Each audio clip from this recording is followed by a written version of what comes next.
bonjour à tous, je suis très heureux de vous retrouver dans cette vidéo. Alors aujourd'hui, j'ai le plaisir d'accueillir Guillaume et Elodie. Alors je dirais plutôt Elodie et Guillaume. Merci Étienne, dans cet environnement assez sympathique. Donc là on est à Sainte-Anne en Guadeloupe, donc c'est plutôt sympa. D'ailleurs on est un peu habillé en mode vacances. Et aujourd'hui je voulais voir avec vous aborder un thème qui est pas très connu, qui n'est pas très abordé sur la blogosphère, c'est tout simplement l'immobilier à deux, c'est-à-dire l'immobilier en couple. Parce qu'au jour d'aujourd'hui, l'immobilier, c'est vrai que c'est quelque chose d'un petit peu plus testostérone, un truc de mec. Et finalement, on oublie que c'est un projet à deux. Et aujourd'hui, Guillaume et Elodie ont investi depuis pas mal d'années. Je voulais avoir votre témoignage finalement de comment vous travaillez ensemble pour aller dans le même sens, c'est-à-dire créer votre patrimoine. Et donc, comment vous avez commencé à investir justement ? Alors, tu peux peut-être commencer, Elodie ? Je peux commencer.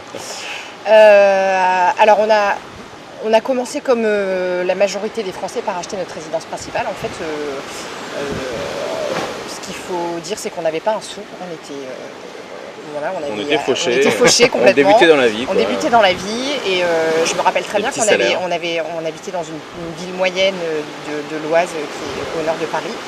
Et tout simplement, on avait acheté la maison la moins chère de toute la ville. C'était ça, ouais. Donc cette maison, on l'a rénovée, on a fait pas mal de travaux dedans. Et parallèlement à ça, peut-être 2 ans après, on a eu l'opportunité d'acheter la maison qui était mitoyenne à la nôtre. Quasiment mitoyenne à la nôtre. Voilà. Donc cette maison, on la connaissait bien. Et puis Guillaume avait des envies d'investissement immobilier. Non mais c'est surtout je te coupe, excuse-moi, l'objectif initial, c'était quand même de contrôler nos futurs voisins. Voilà. D'éviter qu'ils vous embêtent en fait. Voilà. Parce qu'en fait, cette petite maison qu'on avait trouvée, qui était la moins chère de la ville, était mitoyenne donc avec une seconde maison, dans une cour commune en fait. Donc les voisins systématiquement passaient dans notre petit jardin pour accéder à leur maison. Voilà. Donc quand la maison voisine a été mise en vente, le premier objectif c'était de contrôler notre futur voisin. On s'est dit, c'est surtout Elodie qui a eu l'idée, on s'est dit tiens, si on l'achetait, qu'on l'a rénové, on mettra en place un locataire dedans. Voilà, exactement. Et puis on avait, t'étais, pas forcément très à l'aise dans ton boulot, et puis on avait l'idée qu'il faudrait tôt ou tard trouver d'autres sources de revenus pour assurer l'avenir en fait. C'était plutôt dans un but patrimonial, se dire allez, on est certes jeunes, mais un jour on sera à la retraite et nos enfants font des études et il faudra assurer d'une manière ou d'une autre. Donc ça a démarré comme ça. D'accord, donc c'est toi Guillaume au départ qui finalement a pris conscience de la chose. Après, mais comment est venue l'idée d'investir ? Je dirais même que l'idée première venait plus d'Elodie. C'était plus. Moi, je suis très fonceuse en fait, c'est dans mon tempérament. Et quand on s'est aperçu pour le coup, c'est Guillaume plutôt qui fait les calculs. Et quand il s'est aperçu que le loyer auquel on pourrait prétendre pour cette maison couvrirait la mensualité du crédit, là d'un seul coup, il s'est dit. Il y a un truc, voilà. Il y a quelque chose à faire. Mais sans avoir aucune notion d'un calcul de rentabilité, de toutes ces choses-là, pour lui, à ce moment-là, c'était du chinois. D'accord. Voilà. Sauf que on a constaté, donc cette maison, on l'a achetée, on l'a achetée, on l'a rénovée. Enfin, je l'ai rénovée quasiment, parce que c'est une période où je travaillais pas, alors que lui bossait énormément, et donc mon boulot c'était de rénover cette maison, clairement. Et le fruit du hasard fait que, donc on l'a mise en location 495 €, et le fruit du hasard fait qu'on remboursait 477 €. Et donc là je me suis dit mais c'est magique ce truc.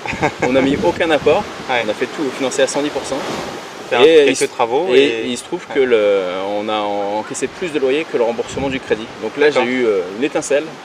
Je me suis dit il y a un truc à faire, il faut continuer Donc c'est comme ça que l'histoire a commencé. C'est comme ça que ça a commencé. Exactement. Donc quelque part ça a commencé comme ça, mais qui est-ce qui vous a donné l'idée d'aller plus loin ? Parce que c'est bien beau d'acheter un appartement ou une maison supplémentaire, mais qu'est-ce qui vous a donné l'idée de mettre ça à plus grande échelle finalement ?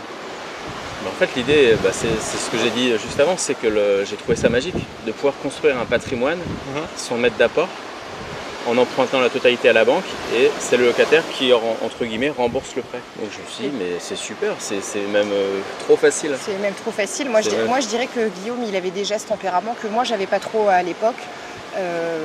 d'entrepreneur en fait, c'est vraiment, et de cette idée que on n'allait pas, en gros, on n'allait pas faire comme la masse, quoi. Ça n'allait pas se passer comme ça pour nous. Donc c'est à ce moment-là que vous avez commencé à sortir de la rat race et vous dire tiens, il y a d'autres solutions, quoi. Il faut aussi rajouter quelque chose, c'est que en fait, moi j'ai pas fait d'études, j'ai que le bac.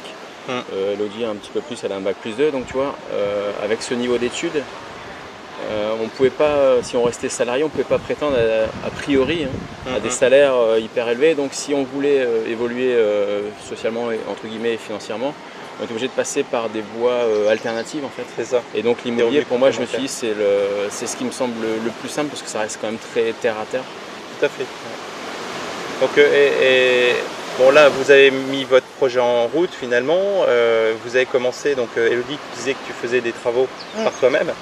Et comment vous êtes découpé? Parce que quelque part, on voit souvent que l'immobilier, ça peut un peu plus un truc de mec. Mais moi, ce que j'ai remarqué, c'est que c'est souvent ceux qui travaillent en binôme, entre parenthèses, hommes-femmes, qui vont le plus loin dans leur démarche. Et comment vous êtes répartis les tâches l'un l'autre? En fait, c'est tout.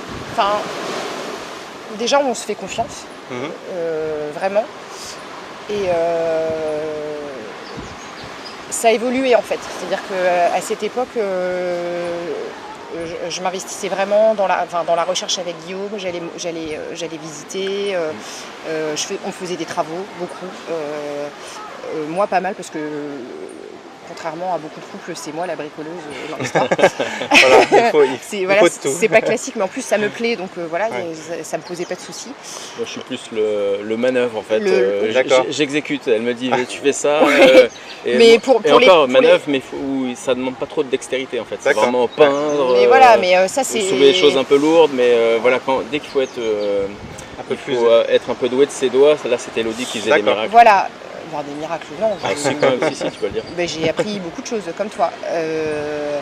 Après, ça a évolué dans le sens où aujourd'hui, en tout cas pour les investissements récents qu'on a fait, à savoir ceux qu'on a fait depuis qu'on est arrivé à Bordeaux, puisqu'on habite Bordeaux depuis 10 ans, auparavant on était donc dans l'Oise au nord de Paris, je m'investis davantage sur la partie administrative.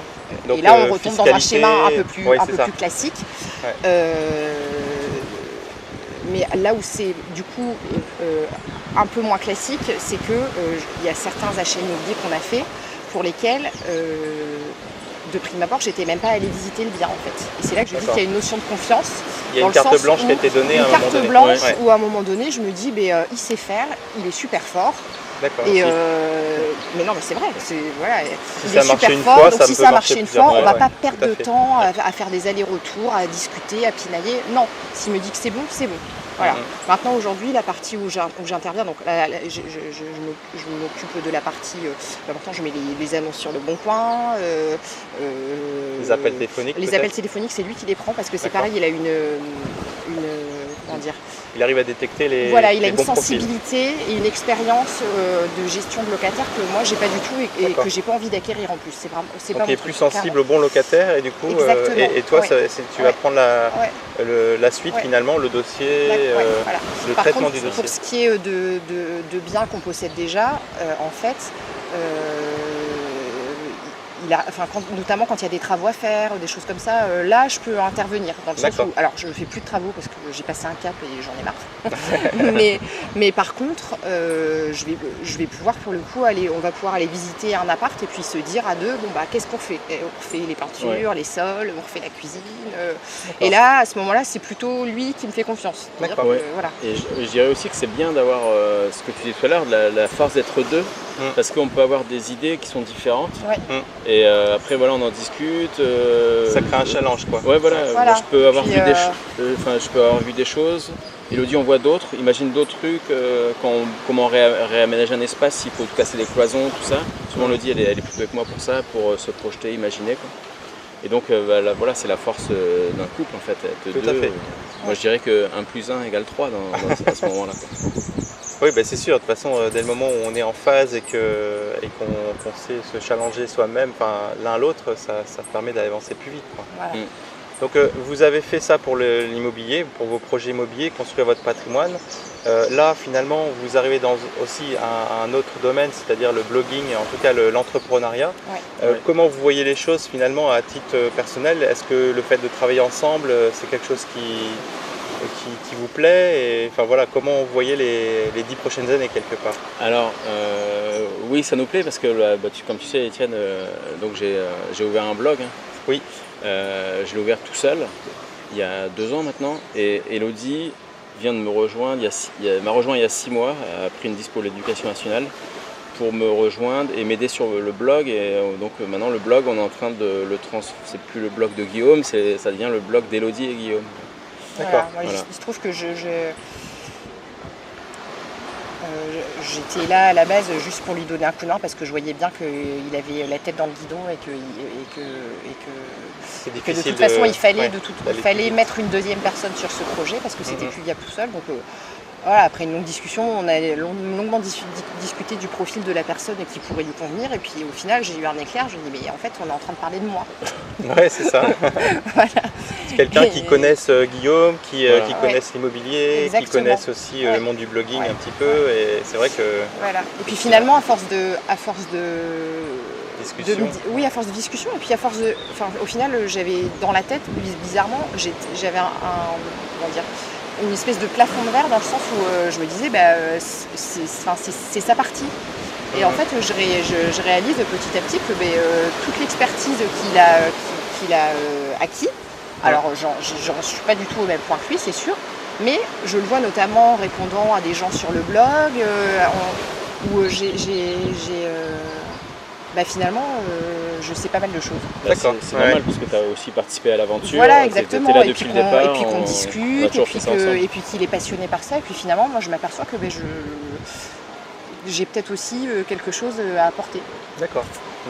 Voilà. Donc, la passion est contagieuse. C'est ça. La passion, Guillaume, t'es passionné, ça je le savais. Elodie aussi. Donc quelque part, il n'y a pas de raison que ça s'arrête là, quoi. Voilà. On a mal attention. C'est une aventure familiale. Aventure, voilà, c'est une aventure familiale, et je dirais qu'il est d'autant plus possible que pendant longtemps, on a 3 enfants. Donc c'est aussi une grosse partie de notre vie, et ce qui fait aussi que je me dis quelquefois, mais sans aucun regret, qu'on aurait pu avancer plus vite. Oui, bien sûr. On a avancé suffisamment.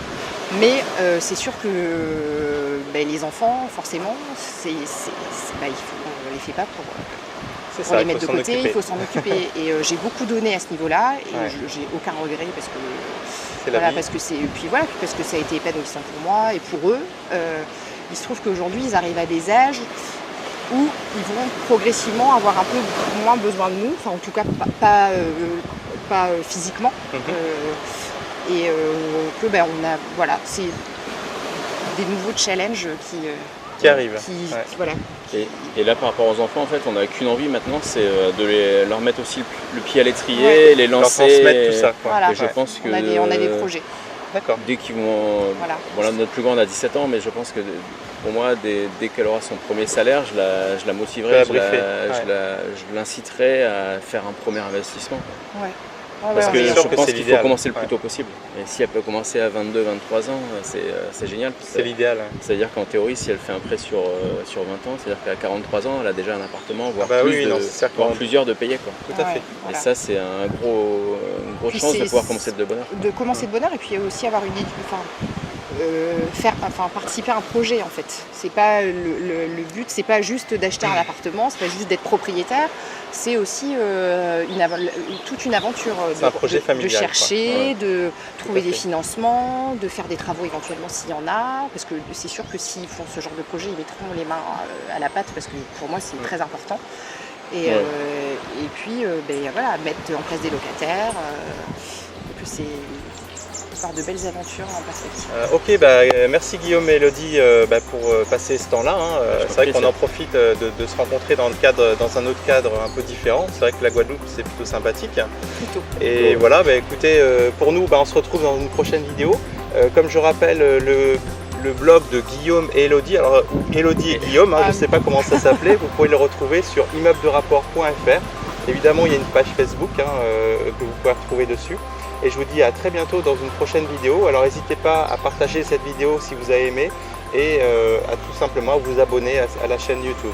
Et entre nous, je pense qu'on va prendre un petit peu le frais en allant nager. Oui. Et puis on va profiter de ce beau soleil. C'est ça. Merci à tous et à très bientôt. Merci Étienne. Merci Étienne.